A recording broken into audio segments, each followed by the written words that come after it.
Welcome to IPL special show by IBC Tamil sports. இன்னைக்கு நம்ம 50வது மேட்ச் பார்க்க போகிறோம். யார் இடையில பார்த்தீங்கன்னா SRH Sunrisers Hyderabad versus RR Rajasthan Royals.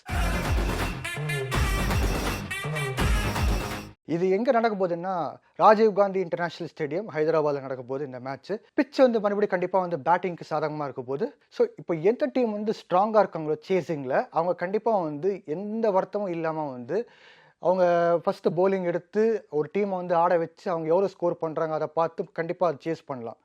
ஒருவேளை கொஞ்சம் தயக்கம் இருந்துச்சுன்னா அதை கண்டிப்பாக நம்ம ஃபஸ்ட்டு பேட்டிங் எடுத்து டாஸ் வின் பண்ணால் பேட்டிங் பண்ணி பெரிய அளவுக்கு ஸ்கோர் பண்ணி அப்போ நம்ம போலிங் அட்டாக்லாம் கொஞ்சம் ஷார்ப்பாக வச்சு அட்டாக் பண்ணி ஆப்போசிஷனை சீக்கிரமாக ஆல் அவுட் பண்ண பார்க்கணும். ஸோ ரெண்டுத்தில் ஏதாவது ஒன்று பண்ணணும். ஸோ பிச்சு ஃப்ளாட்டாக இருக்க போகிறதுனால எந்த தயக்கமே இல்லாமல் பவுலர்ஸ் பார்த்திங்கன்னா ஒரு பவர் பிளே நல்லபடியாக பயன்படுத்திக்கிட்டு விக்கெட்ஸ் எடுக்க தான் பார்க்கணும், வேறு வழி இல்லை அவங்களுக்கு. அடுத்த டெத் போலிங் ஷார்ப்பாக இருந்துச்சுன்னா கண்டிப்பாக ரன்ஸ் கண்டெயின் பண்ணுறதுக்கு வாய்ப்பு இருக்குது. இப்போ ஃபார் எக்ஸாம்பிள் எஸ்ஆர்ஹெச்சில் பார்த்தீங்கன்னா நட்ராஜன் டெத் போலிங் நல்லா பண்ணிட்டு இருக்காரு, பேட் கமின்ஸும் நல்லா பண்ணிட்டு இருக்காரு. ஸோ அதை நல்லா மெயின்டைன் பண்ணாங்கன்னா டெத் போலிங்கு ஒரு நல்லபடியாக பண்ணலாம். இந்த பக்கம் நீங்கள் பார்க்கும்போது ஆர்ஆரில் நாண்ட்ரி பர்கர் நல்லபடியாக போலிங் போட்டுருக்காரு. அதே போல் ஆவேஷ் கான், சந்தீப் சர்மா இவங்களும் நல்லபடியாக ஒரு போலிங் போட்டுருக்காங்க. ஸோ டெத் போலிங்கில் யாராவது ரெஸ்பான்சிபிலிட்டி ஆர்ஆரில் எடுத்துக்கிட்டாங்கன்னா கண்டிப்பாக ஸ்கோரை ரொம்ப பெரிய அளவுக்கு நம்ம முதல்ல பார்த்தோம் 261, 262, 260 அந்த மாதிரி ஸ்கோர் பார்க்காம கொஞ்சம் அதோட குறைவாக, அதாவது 200, 210 அந்த மாதிரி பார்க்கலாம். அடுத்தது நம்ம பார்க்கும்போது டியூ ஃபேக்டர் இருக்குமான்னு கேட்டிங்கன்னா எஸ், இருக்கிறதுக்கு வாய்ப்பு இருக்குது. அதே போல் டியூ ஃபேக்டர் கூட பவுலர்ஸ்க்கு கொஞ்சம் கஷ்டமாக இருக்கிறதுக்கு வாய்ப்பு இருக்குது, கிரிப் கிடைக்கிறதுக்குலாம். அடுத்த ரீசெண்ட் பர்ஃபார்மன்ஸ் பார்த்துடலாம். எஸ்ஆர்ஹெச் டீம் பார்த்தீங்கன்னா சென்னை கூட தோற்று போயிருக்காங்க. ஸோ இதில் பார்த்தீங்கன்னா எஸ்ஆர்ஹெச் 78 ரன்ஸ் பெரிய அளவுக்கு தோற்று போயிருக்காங்க. ஸோ இது அவங்களோட மொராலை அடி வாங்கியிருக்கும். ஏன்னா தொடர்ந்து ஜெயிச்சுன்னு வந்தாங்க, ரெக்கார்ட்ஸ்லாம் பயங்கரமாக பண்ணாங்க, சேசிங்லேயே இருந்தாலும் சரி அடிக்கிறதா இருந்தாலும் சரி. இதில் திடீரில் ஒரு தோல்வியை சந்தித்த பிறகு என்னடா இது, நாங்கள் எல்லோரும் ஒரு ஸ்ட்ராங் டீமாக போனோமே, ஆனால் ஒரு தோல்வியை சந்திச்சிருக்கோம், அது கண்டிப்பாக இருக்க தான் செய்யும். சிஎஸ்கே முதல்ல பேட்டிங் ஆட விட்டாங்க, 212 ரன் அடிச்சாங்க, அவங்க 3 விக்கெட் அழிச்சிட்டாங்க. ஸோ விக்கெட் எடுக்க முடியல அவங்களால, பவர் பிளேலையும் எடுக்க முடியல, அதே போல் டெத் போலிங்லையும் எஸ்ஆர்ஹெச்னால விக்கெட் எடுக்க முடியல. அடுத்து பார்த்தீங்கன்னா எஸ்ஆர்ஹெச்சோட பேட்டிங் வரும்போது 134 ஆல் அவுட் ஆயிட்டாங்க. 134 ஆல் அவுட் ஆனது பார்த்தீங்கன்னா யாராவது நின்றுட்டு ஆடி இருக்கலாம். இத்தனை பிளேயர்ஸ் இருக்காங்க எஸ்ஆர்ஹெச்சில். ஒரு ஆன் பேப்பர்ஸில் பார்க்கும்போது ஸ்ட்ராங் டீம் எஸ்ஆர்ஹெச் டீம். ஆனால் பார்த்தீங்கன்னா எக்ஸிக்யூஷனில் ஒன்றுமே இல்லாமல் இருந்துச்சு சென்னை கூட. ஸோ எஸ், விக்கெட் ஸ்லோவாக இருந்துச்சு எல்லாமே நீங்கள் சொல்லிக்கலாம். பட் ஒரு டாப் கிளாஸ் டீமாக இருந்துச்சுன்னா எந்த கம்ப்ளைண்ட் இல்லாமல் கொஞ்சம் இந்த ஸ்ட்ராட்டஜிலாம் மாற்றிக்கிட்டு சில ஷார்ட்ஸ்லாம் மாற்றி ஆடி இருக்கலாம். பட் ஆட முடியல. கண்டிப்பாக சிஎஸ்கோட போலர்ஸ் கிரெடிட் போயிருக்காது, இல்லைன்னு சொல்ல. But as a strong batting யூனிட்டாக கண்டிப்பாக ஏதாவது ஃப்ளெக்சிபிலிட்டி இருந்திருக்கலாம், அதையே இல்லாமல் போச்சு. அடுத்தது பார்த்தீங்கன்னா ஆர்ஆர் டீம் பார்த்துடலாம். ஆர்ஆர் டீமோட கடைசி மேட்ச் பார்த்தீங்கன்னா 7 விக்கெட்டில் ஜெயிச்சிருக்காங்க. யார் கூட பார்த்தீங்கன்னா எல்எஸ்ஜி கூட ஒரு ஸ்ட்ராங்கான டீம் தான். ஆன் பேப்பர்ஸில் பார்க்கும்போது இன்னைக்கு எல்எஸ்ஜி, ஆர்ஆர், சிஎஸ்கே, எஸ்ஆர்ஹெச் இவங்களாம் ஸ்ட்ராங்கான டீம் ஆன் பேப்பரில். கேகேஆர் கூட சொல்லலாம். இதில் பார்த்தீங்கன்னா எல்எஸ்ஜி 196 ரன்ஸ் அடித்தாங்க ஃபஸ்ட்டு பேட்டிங் எடுத்து, 8 விக்கெட் அடிச்சிட்டாங்க. ஆர்ஆர் கம்பேக் கொடுத்து பேட்டிங்கில் பார்த்தீங்கன்னா 199 for 3 ஒரு பயங்கரமான இன்னிங்ஸ் ஆடினாங்க. ஸோ சேசிங்க்கு அவங்களுக்கு சாதகமாக இருக்குன்னு சொல்லிக்கலாம். ஸோ நான் இப்போ சொன்ன மாதிரி டாஸ் ஜெயிச்சா ஒரு வேளை சேசிங்க்கு கான்ஃபிடன்ஸ் இல்லைனா பேட்டிங் பெரிய அளவுக்கு ஸ்கோர் பண்ணுற மாதிரி இருக்கும். ஸோ எஸ்ஆர்ஹெச் இந்த பட்சத்தில் பார்த்தீங்கன்னா இப்போ டாஸ் ஜெயிச்சாங்கன்னா பேட்டிங் ஃபஸ்ட்டு எடுத்தால் பெட்டராக இருக்கும். ராஜஸ்தான் ராயல்ஸ் சேசிங் இந்த சீசனில் 2-3 நல்ல சேஸ் பார்த்துருக்கோம். ஸோ அதனால் ராஜஸ்தான் ராயல்ஸுக்கு தயக்கமே இருந்திருக்கக்கூடாது. ஸோ அவங்க ஒருவேளை டாஸ் தோற்று போனால் கூட செகண்ட் பேட்டிங் பண்ணுற வந்துச்சுன்னா கூட ஸ்கோரை ரெஸ்ட்ரிக்ட் பண்ணி நல்லா போலிங் அட்டாக் வச்சுக்கிட்டு அட்டாக் பண்ணி ஒரு 190 to 210 ரெஸ்ட்ரிக்ட் பண்ணிட்டு அதுக்கப்புறமா சேஸ் பண்ணுறதுக்கு பெரிய அளவுக்கு வாய்ப்பு இருக்குது. ஸோ ஆர்ஆரோட கான்ஃபிடன்ஸ் சேசிங் நல்லா தான் இருக்குது. Thanks to Jos Buttler. So அவர் பார்த்தீங்கன்னா நல்லபடியாக சேசிங்க்கு பொதுவாக இங்கிலாந்துக்கும் நல்லா ஆடுவார், அதே போல் ராஜஸ்தானுக்கும் நல்லா ஆடிட்டு இருக்கார். அடுத்தது இன்ஃபார்ம் பிளேயர்ஸ் பற்றி பார்த்துடலாம். சன்ரைசர்ஸ் ஹைதராபாத்தில் பார்த்தீங்கன்னா போன மேட்ச் நம்ம எடுத்து பார்த்தா மார்க்ரம் 32 ரன் தான் அடிச்சிருக்காரு, கிளாசன் 20 ரன் தான் அடிச்சிருக்காங்க. ஸோ இவங்க மிடில் ஆர்டரில் பார்த்தீங்கன்னா எஸ்ஆர்ஹெச் கீ பிளேயர்ஸ், இவங்களே பெரிய அளவுக்கு ரன்ஸ் அடிக்கல.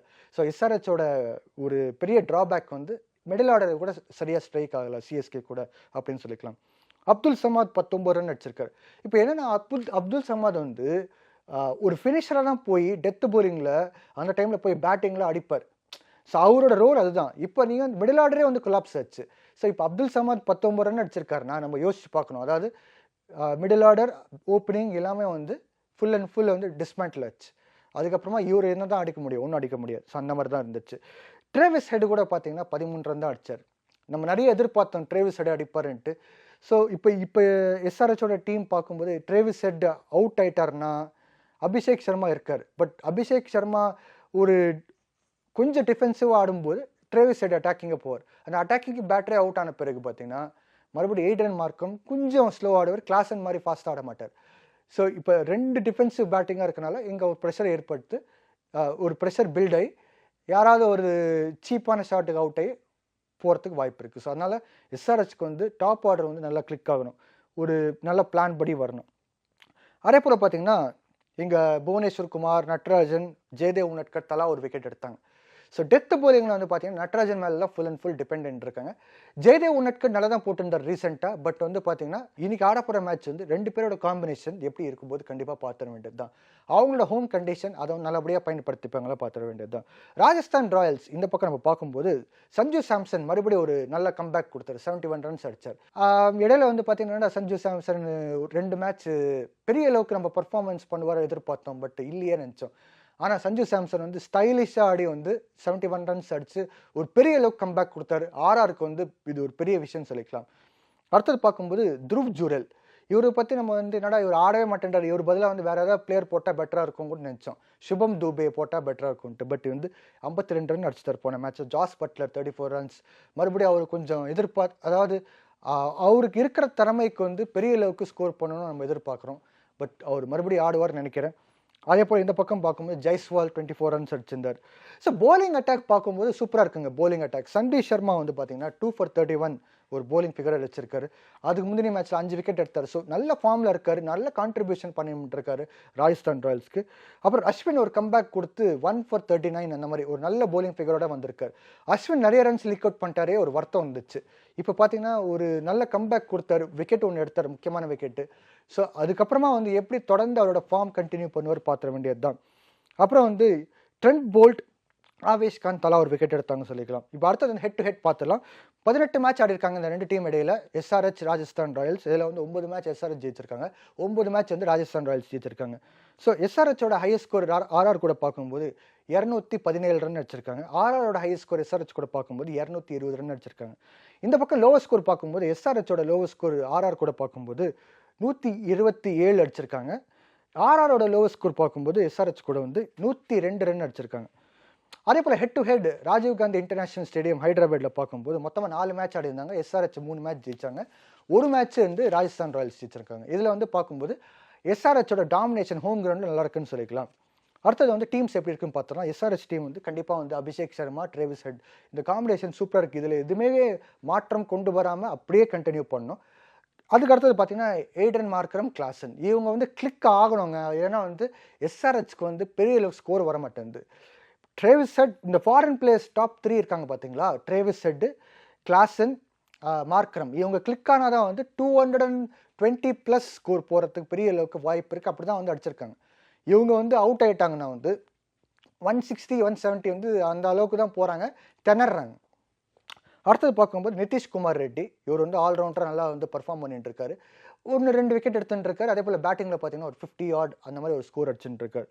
அடுத்தது பார்த்தீங்கன்னா ஷாபாஸ் அஹமத், அப்துல் சமாத் இவங்க 2 பேர் வந்து பார்த்தீங்கன்னா மிடில் ஆர்டரில் வந்து ஒரு நல்ல ஒரு கான்ட்ரிபியூஷன் பண்ணிட்டு இருக்காங்க. பட் வந்து இவங்க டாப் ஆர்டரில் நல்லபடியாக ரன்ஸ் ஆடி டெத் ஓவர் ஃபினிஷிங் வரும்போது இந்த 2 பேருக்கு வாய்ப்பு கிடச்சிச்சுன்னா அப்போ வந்து கண்டிப்பாக வந்து ஸ்கோர் வந்து ஒரு 201, 202 இருந்துச்சுன்னா அதை 250, 60 கொண்டு போகிறதுக்கு சாதகமாக இருக்கிற பிளேயர்ஸ்.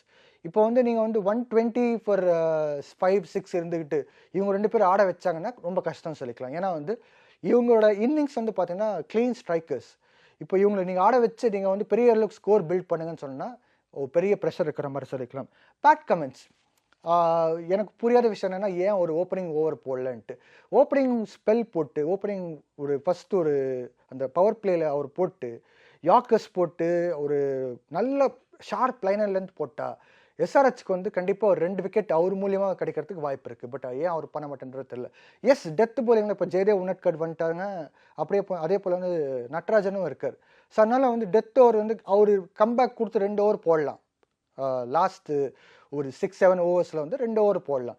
பட் ஃபஸ்ட்டு 6 ஓவர்ஸ் இருக்குது பார்த்தீங்களா பவர் பிளேயில், அதில் 2 ஓவர்ஸ் போட்டால் பெட்டராக இருக்கும் எனக்கு தோணுது. அடுத்தது புவனேஸ்வர் குமார், இவர் வந்து பார்த்தீங்கன்னா ஹைதராபாத்தில் நல்ல ஒரு ட்ராக் ரெக்கார்டு வச்சிருக்காரு. ஸோ இந்த மேட்ச்சில் எப்படி பர்ஃபார்ம் பண்ணுவார் பார்த்துட வேண்டியது தான். இப்போ சமீபத்தில் இந்த சீசனில் பார்த்தீங்கன்னா பெரிய அளவுக்கு அவர்கிட்ட வந்து பர்ஃபார்மன்ஸ் இல்லை. இப்போ இனி மேட்ச்சில் வந்து கண்டிப்பாக நம்ம எதிர்பார்க்க வேண்டிய விஷயம் தான். மயாங்க் மார்க்கண்டே மறுபடியும் கொண்டு வந்தால் பெட்டராக இருக்குங்க. ஏன்னா ஒரு உயிர் கொடுத்து போலிங் போட்டுருக்காரு பார்த்தீங்களா, கண்டிப்பாக அது பாராட்டுற விஷயம் தான். கண்டிப்பாக லாஸ்ட் 2 bowlers பார்த்தீங்கன்னா இம்பாக்ட் சப்ஸ்டியூட் கூட கவுண்ட் பண்ணும்போது ஜெயதேவ் உனட்கட், நட்ராஜன், இதில் வந்து எந்த மாற்றமும் இருக்காது. இந்த பக்கம் பார்க்கும்போது ராஜஸ்தான் ராயல்ஸ் வந்து யாஷஸ்வி ஜெய்ஸ்வால், அதுக்கப்புறம் வந்து ஜாஸ் பட்லர், இவங்க 2 பேர் காம்பினேஷனில் தான் போயிட்டு இருக்கு. பட் வந்து திடீர்னு வந்து ஒருத்தர் ஸ்ட்ரைக் அடிக்கிறார், திடீர்னு பார்த்தீங்கன்னா ஒருத்தர் வந்து சொதப்புறாரு. இது ஒரு இன்கன்சிஸ்டன்சினால ராஜஸ்தான் ராயல்ஸ்க்கு ஒரு பெரிய தலைவலின்னு சொல்லிக்கலாம். இவங்களோட இன்கன்சிஸ்டன்சி பார்த்தீங்கன்னா சஞ்சு சாம்சன், ரியான் பராக் மேலே ஒரு பெரிய ப்ரெஷர் போடுதுன்னு சொல்லிக்கலாம். இவங்க கண்டிப்பாக வந்து பெரிய அளவுக்கு ஸ்கோர் பண்ணாங்கன்னா, இந்த பிச்சை வந்து பயன்படுத்திக்கிட்டாங்கன்னா பேட்டிங் விக்கெட்ஸை கண்டிப்பாக வந்து பெரிய அளவுக்கு ஸ்கோர் போகிறதுக்கு வாய்ப்பு இருக்குது. சஞ்சு சாம்சன், ரியான் பராக் வந்து பார்த்தீங்கன்னா அடுத்தது 3-4 அந்த பேட்டிங் ஆர்டரில் வருவாங்க. அடுத்தது பார்த்தீங்கன்னா ஷெம்ரான் ஹெட்மயர், இவர் வந்து பெரிய அளவுக்கு வந்து இன்னும் கிளிக் ஆகலை. ஒரு மேட்ச் ஜெயிச்சு கொடுத்துருக்காரு, பட் வந்து பெரிய அளவுக்கு இன்னும் ஸ்கோர் பண்ணல. ஒரு 70+ செஞ்சுரி இந்த மாதிரி எதுவும் ஸ்கோர் பண்ணல. இப்போ இவரை வந்து கொஞ்சம் சீக்கிரமாக இறக்கி விட்டா கண்டிப்பாக ஏதாவது எதிர்பார்க்கலாம்னு நினைக்கிறேன். அதுக்கப்புறம் ரோமன் போவல் கூட வந்து பார்த்தீங்கன்னா ஒரு கான்ட்ரிபியூஷன் தான் பண்ணியிருக்காரோட வந்து இண்டிவிஜுவல் ஸ்கோரை வந்து பெரிய அளவுக்கு இன்னும் ஸ்கோர் பண்ணல, அந்த ரோலும் அவருக்கு கொடுக்கல. மேபி இந்த மேட்ச்சில் 2 பேர் ஷெம்ரான் ஹெட்மேரும் அதே போல் ரோமன் போவலுக்கு கொடுத்தா நம்ம பார்க்கலாம் எப்படி ஆடுறாங்கன்ட்டு. அடுத்தது பார்த்தீங்கன்னா த்ருவ் ஜுரேல் நல்ல ஒரு கம்பேக் கொடுத்தார் போன மேட்ச்சில், கண்டிப்பாக பாராட்டுற விஷயம்தான். ஸோ த்ருவ் ஜுரேல் வந்து கண்டிப்பாக இந்த மேட்ச்சில் வந்து கண்டினியூ பண்ணலாம். அப்புறம் அஸ்வின் ஒரு பேட்டிங் ஆல்ரவுண்டராகவும் பயன்படுத்திக்கலாம், இல்லை போலிங் ஆல்ரவுண்டரும் பயன்படுத்திக்கலாம். இவரோட எக்ஸ்பீரியன்ஸ் தான் ரொம்ப முக்கியங்க. வேரியேஷன்ஸ் கண்டிப்பாக இருக்குது, பட் இந்த பிச்சே வந்து பார்த்தீங்கன்னா ஒன்றுமே இல்லை, பவுலர்ஸ்க்கு எதுவுமே இல்லாதப்போ வந்து இவர் என்னதான் வேரியேஷன் போட்டாலும் வந்து ஒன்றுமே இருக்க போகிறது இல்லை. பேட்டர்ஸ் வந்து பிறந்து தான் கட்ட போகிறாங்க. ஸோ அதனால் வந்து இவர் வந்து என்ன முடியுமோ அதை பண்ணி ரன்ஸை வந்து லீக் அவுட் பண்ணாமல் இருந்தால் பெட்டராக இருக்கும். பேட்டிங் வந்து நல்ல கான்ட்ரிபியூஷன் பண்ணால் பெட்டராக இருக்கும். அடுத்த ட்ரெண்ட் போல்ட் பவர் பிளேயில் விக்கெட் எடுக்க தான் பார்க்கணும் இவர். ஏன்னா வந்து பவர் பிளேயில் இவர் விக்கெட் எடுக்கும்போதெல்லாம் வந்து ராஜஸ்தான் ராயல்ஸ் வந்து ஒரு அப்பர் எட்ஜில் இருந்துச்சுன்னு சொல்லிக்கலாம். அடுத்தது ஆவேஷ் கான் இந்த சீசன் நல்லா ஓரளவுக்கு டீசெண்டாக தான் போலிங் போட்டுருக்காரு, சில ரன்ஸ் லீக் ஆனால் கூட. சந்தீப் சர்மா எக்ஸலண்ட் போலிங், அதாவது இந்த பேஸ் வந்து போலிங்கில் வந்து பேஸ் ஆஃப் அப்படின்வாங்க, பேஸை வந்து அப்படியே வந்து கட் டவுன் பண்ணிட்டு நல்லபடியாக வந்து கட்டர்ஸ்லாம் போட்டுருக்காரு, நல்ல லைன் லென்த்லாம் போட்டுருக்காரு. Last but not the least Yuzvendra Chahal, ஒரு அஸ்வினுக்கு வந்து ஸ்பின் பார்ட்னர் சொல்லிக்கலாம். ஸோ ராஜஸ்தான் ராயல்ஸும் சரி எஸ்ஆர்ஹெச் டீம் சரி நல்ல பேலன்ஸ்டாக இருக்குது. பட் ராஜஸ்தான் ராயல்ஸ் பார்க்கும்போது சேசிங் கூட சாதகமாக இருக்கிற டீம்.